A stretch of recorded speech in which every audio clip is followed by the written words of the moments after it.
Hey, thanks for joining us for this version of our CSIP plan and the ACT prep, and kind of give you some insight on that. I'm fortunate to be joined by Mr. Darren Schaefer and Mr. Alex Rugley, our high school principal and executive director of academic services. And I'll just kind of start back. I was fortunate enough to be given a lot of leeway early on when you're developing a high school of what's important. And by no means do I ever want to send a message that testing's not important, our state testing, but we had to really look and say, and this is kind of a personal philosophy of whatever you're doing, making it meaningful. And I really felt like for our parents and our kids, the ACT provided so much value in the sense of opportunity, scholarship monies, and we'll kind of talk about that in a second. But really, it kind of boils down to you're investing something in, you're investing your time into something. And there was a period for 3 years, which I thought was a great deal for Missouri. 15, 16, 17, somewhere in there, 14, 15, I can't remember the exact years. It was a 3-year period when the ACT was part of, every student in Missouri was tested on the ACT. And I thought that provided a lot of real data for us. But the ACT itself, I thought was important for a lot of reasons. It's a consistent test. You can look at data. And I go back to an example I gave the other night. A small school district, 3 scores means a lot.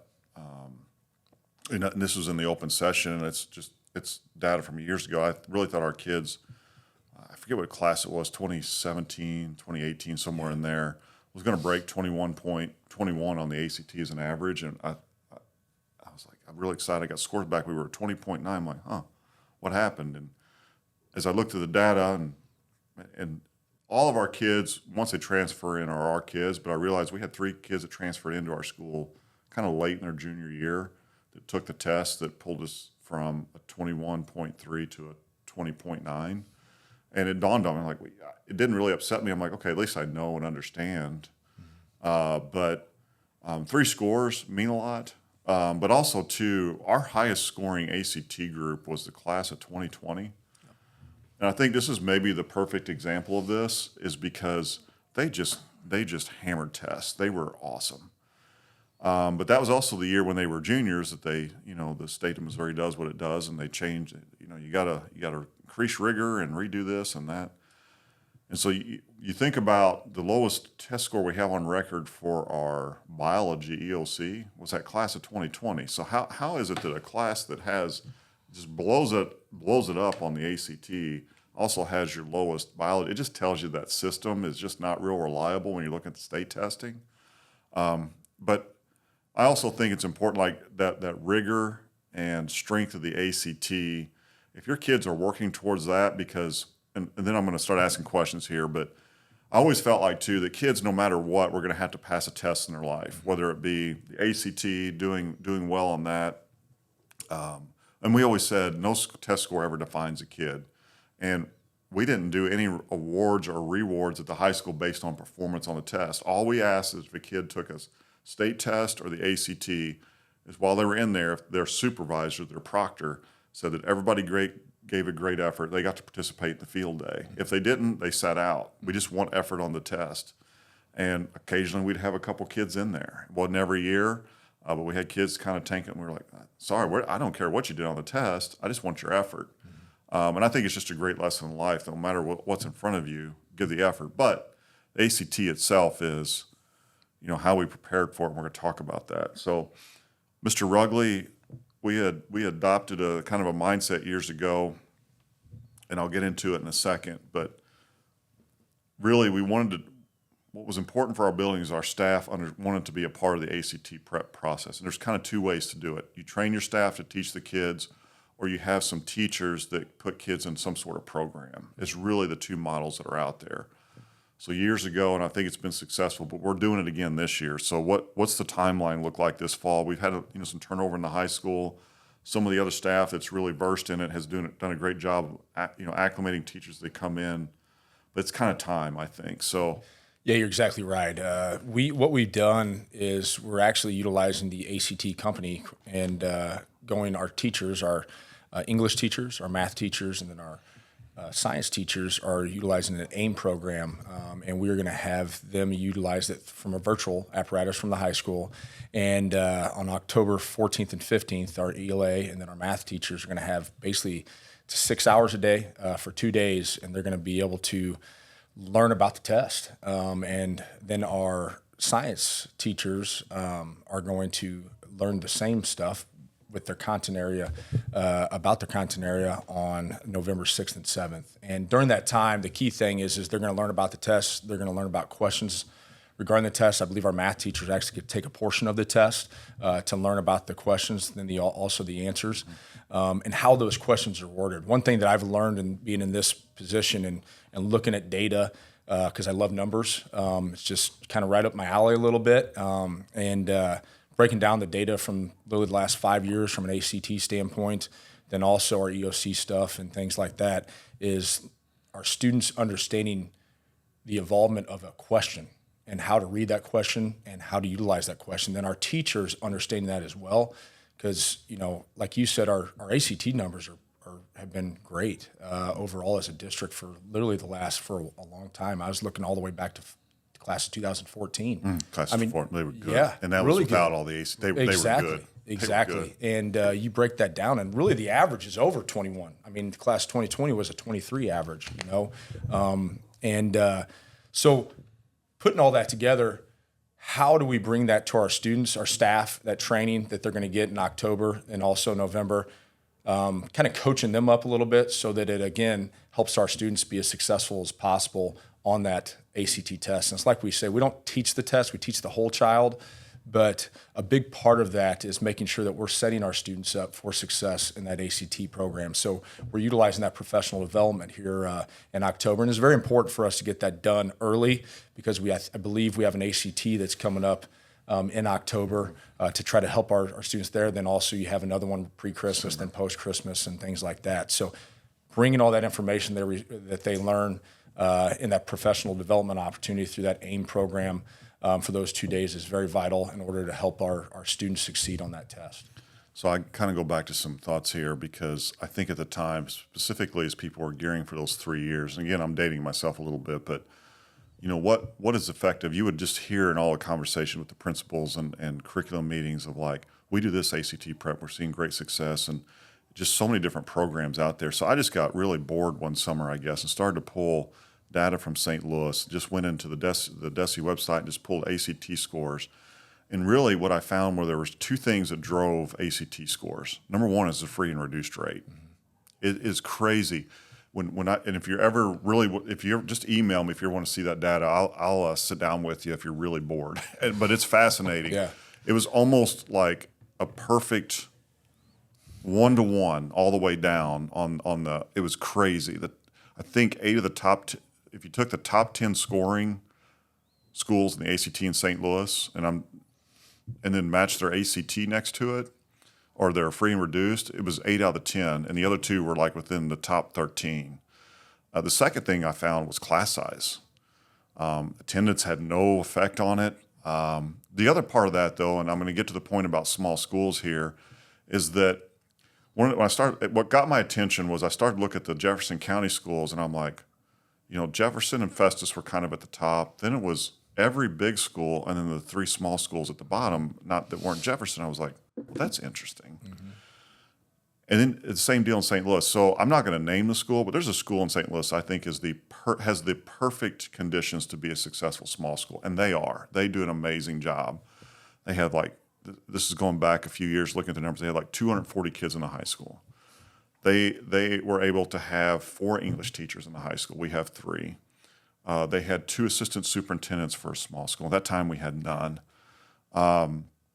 Assistant principals in the buildings, 2 counselors. I mean, very affluent small school, small enrollment, really small class sizes.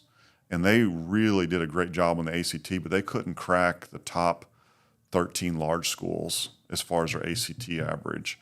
And that goes into that data discussion of small schools just can't really break away from the mean just because of the average. Now, every once in a while you might have a year where you just jump just for whatever reason, but for the most part, you're doing well to be above average as a small school. So we're doing great things here. But that was one reason I kind of got to. I was like, the what of the ACT prep didn't matter. The only thing that mattered was, did your staff buy into what you're doing? And a school, any school that has maybe 2 people, if they're a small school, that are just bought into it and they understand the program and get the kids in a program, you're going to do great. I know when the year I was at South Iron years ago, we put in an ACT prep course and they just blew that ACT out of the water that year. It was by far their highest score. We just felt like with our staff, though, they were so engaged in the process, and you were a big part of that. And I have to give Mr. Schaefer a lot of credit. You talked about how the kids are breaking down the questions. I thought you were a master at the bell ringers, kind of going to the bell ringers and the concept there, because you're getting the ACT prep embedded as a kid. You don't even know you're doing it. Correct. Yeah, it's in the curriculum, and the kids don't even realize that they're doing anything for the ACT. And I'm going to go back to your statement too about we don't have kids just taking the ACT, because I remember kids would tell me, Mr. Schaefer, I'm not taking the ACT. Why am I doing this prep? Well, those strategies also go into those assessments for unions, even our EOCs. So as Dr. Haug mentioned, at some point in time, there is going to be an assessment. So these strategies do make a difference for all of our students. But going back to the science department, we worked as a team starting from freshman year all the way through junior year on staying consistent in what we're doing. So when the kids are a freshman and then they move to their sophomore year, they're doing the same thing and getting these strategies. And what's kind of interesting about the ACT, really content-wise, it's 8th grade. So kindergarten through 8th grade is crucial for the content. After that, it's really the strategy side of things. Yeah, and I think the first time bringing the group Focus on Learning, was it Focus on Focus Learning? on Learning, Focus on yes. Learning. They were really outstanding years ago.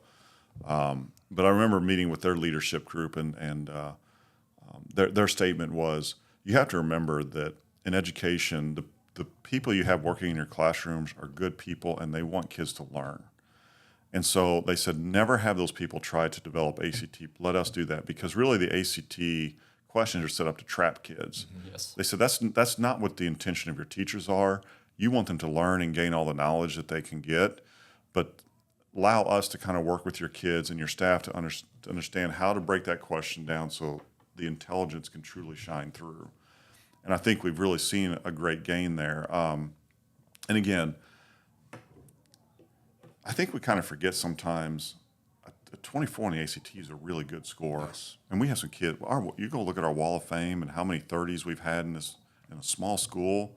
I've been at large schools where maybe 1 or 2 crack a 30 in a given year. And we've had as much as 5 or 6. Right now, this class of 2025, we're up to 8. That's unbelievable. And that's the most we've ever had. Yeah. And I broke down the percentage. It's a class of right around 66 kids, and it's about 12% of our entire senior class.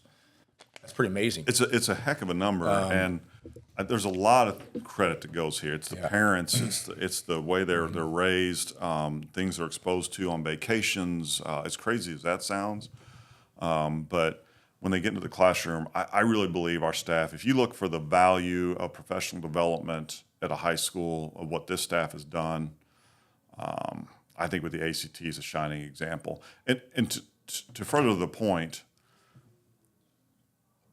Again, I know that some of these colleges are reducing the value in the ACT. I still think there's a huge merit to do it because sometimes the scholarships are tied to it. Yep. And I know we've had families that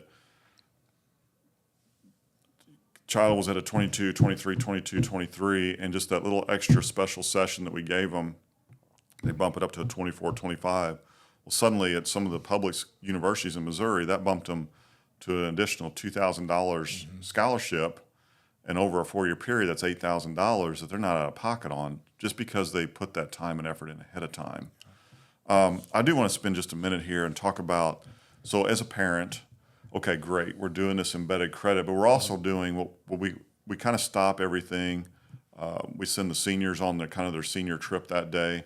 Talk about the ACT day that we provide the kids, because we do provide additional ACT prep that day.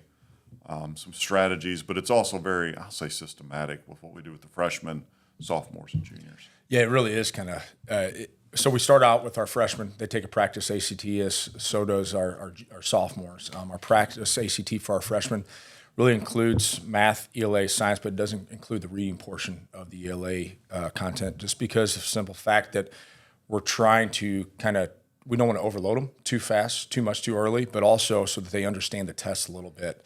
And also, too, you have the teachers come in between those three tests, and they get extensive ACT prep on how to kind of start on what they're really starting. They start to put it all together. Yes, and that's a great point. We have some veteran teachers that are kind of in charge of our freshmen during that time, and we take them down to the PAC, and we have a PowerPoint of just information that can help our students succeed at taking the test, and also the comprehension of the test and what they can look for, and little things, the little tricks of the trade that they've seen as teachers that are on the test and can be covered. So yeah, we do take those timeouts, so to say, after each portion to just kind of discuss what they're seeing and to help those students learn, and again to hopefully to where that kind of pushes towards that ACT whenever they do take that the real ACT, so to say. And then our sophomores, we take the practice ACT. We include the reading portion of everything,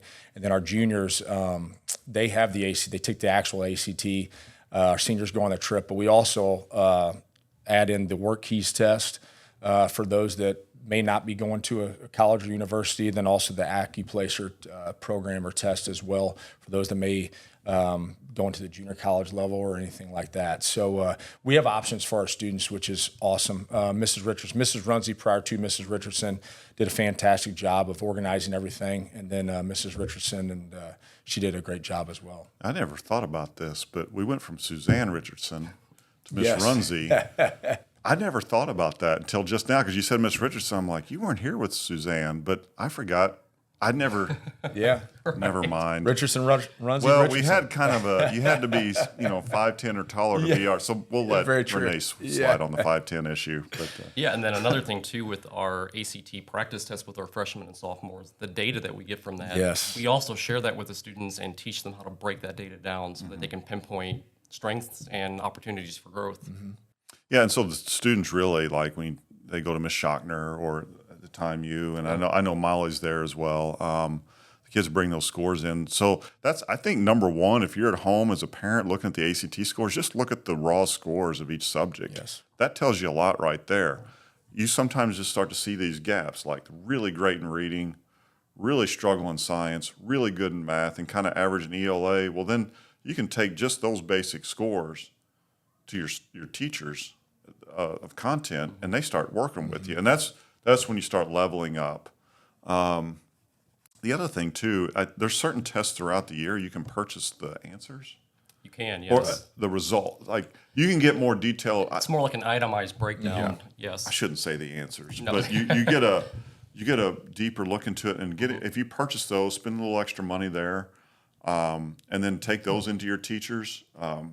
That also helps them just dive deeper into maybe there's a certain strand they're struggling with, or a certain type of question that they're struggling with. So, And that's also something that we talked about, the practice ACT too. Our teachers are doing a great job of incorporating that into the classroom. Some of those questions, some of those strands that they may have seen from the data that they've gotten from those prior results, and just trying to synchronize that with the student, and again, trying to help them set them up for success on the test.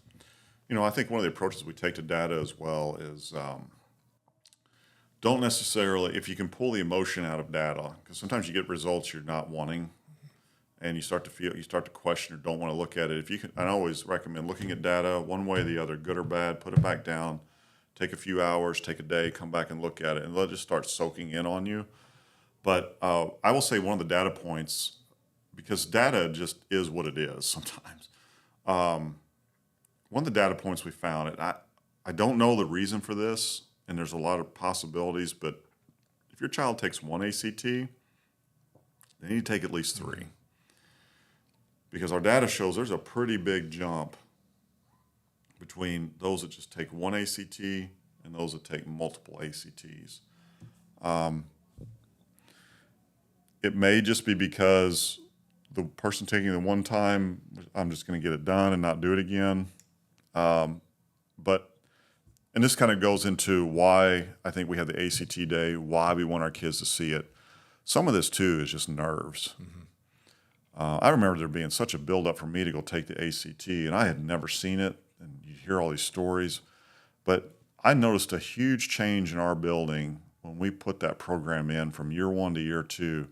Just watching the kids coming in for the ACT was different from year 1 to year 2 because they just looked really relaxed the second year. And I do know in working with some of these ACT prep companies, we were looking at our data of the ACT, and they kind of stopped at one point, and they're like, wait a second, these are, and I remember them coming in, it was around Christmas time a few years ago, and them looking at the data and going, wait a second, you have a bunch of juniors that have already taken the ACT.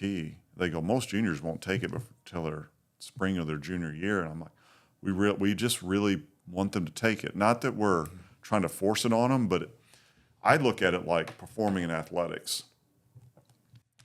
I just remember watching that video as a kid, loving Dan Marino. And I'm old, I get it. But he talked about, what is the key to success? He goes, repetition, repetition, repetition. And he just said, throwing that ball, the timing of it. And really, that stuck with me, that working even with athletes, sometimes we get caught up in they got these plays, we keep talking, but really for the skill level of the athlete, the more they're repeating a certain skill over and over, they should not be thinking about it. My dad always had a great quote, by the way, and I'm just going to throw this out there and let it be what it is, okay? His coach, you were on the side that he was talking about, okay? He said, if you're watching a coach during the game, and we were talking about football, he said, and if they're out there showing the kids how they should be, not good. Yep. that really on the sideline, all that should be off to the side, and you're just performing. Yep. And I think you know what I'm talking Absolutely. about. I know our audience maybe, what is he talking about? If you see a football coach on the sideline out there coaching up kids, the position of the different stances, it's too late. Yeah, it's all about preparation. It is. And I see the same way with the ACT, is that they get the embedded test. And part of that too, some of the ACT tests, this is getting deeper in that discussion, some of the ACT prep questions you were giving were tied to the curriculum. Correct. And that was where some of these companies came in and helped us. So it's not like your child's been walking to class like, we're just going to do ACT prep and we get started. Those were content-specific questions, and they were also giving you an idea of, did I teach this well? Yes. And we kind of have that RTI model for that classroom where 5% of the kids that don't get it, like if you got a class of 20 and 1 or 2 struggle, then your overall meat instruction was really, really good. Okay, that's where you want to be. And then you're doing some things to supplement those other 2 kids. But if it's the other way and only 8 kids did well, then it's kind of on the teacher to figure out how to do it. And we actually, when we do observations, we celebrate that. Like, it's okay to have those scores. And you go in there and you have some failure, it's okay. For our staff, not the kids, the staff. We celebrate them being able to put that up on the door and then looking at the class and saying, okay, let me go back and let's revisit this. That's where true learning happens. So anyway, I'm nerding out here. I'm sorry. No, it's good information. Good stuff. Finally is this, tying it into like the SLCs. I know they get ACT data there. I think as a parent, if you had some advice to give you're a parent, yours is young. She's got a little way to go. Yeah, yours is young. I'm living it right now. Mr. Rugley's living it with me. Just our kids are in high school. So what advice do you have for parents as they approach the ACT process? Because we've seen it from the other side for so long. Yeah, my advice is just to trust it. That's a big key, and understanding that the process takes time, but also looking at the data and understanding that your child is giving it everything that they've got, and we're trying to prepare them the best that we can. And also going back to understanding that data that you're receiving is not the end-all, be-all. Everything's going to be all right. And it goes back to repetition. The more you do something, the better that you're going to be at it. And understanding that as a parent, I think, is key, and not focusing on one number or a set of numbers or anything like that. How do we improve? And how do we continue to grow? And trusting and knowing that your staff at the high school, and also really like you said, K through 8 is huge. It's very important in this process too. And our school district are doing everything they can to make sure that our students are and your child is set up for success. I thought Ms. Runzi always said it well years ago, and this was the conversations we had when we knew kids were trying to get to a certain score, because the ACT is not always an indicator of how successful in life. It's just to create opportunities. So, sorry, there's a little bit of it. Somebody's trying to get in the door there. Just easily distracted. I can't imagine a kid ever being distracted. But we had a long discussion one time about how do you talk to a family about, is there more ACT prep to be given to move the kids' score higher, or has the ACT prep that we've given gotten them to where they can, the highest they're going to be?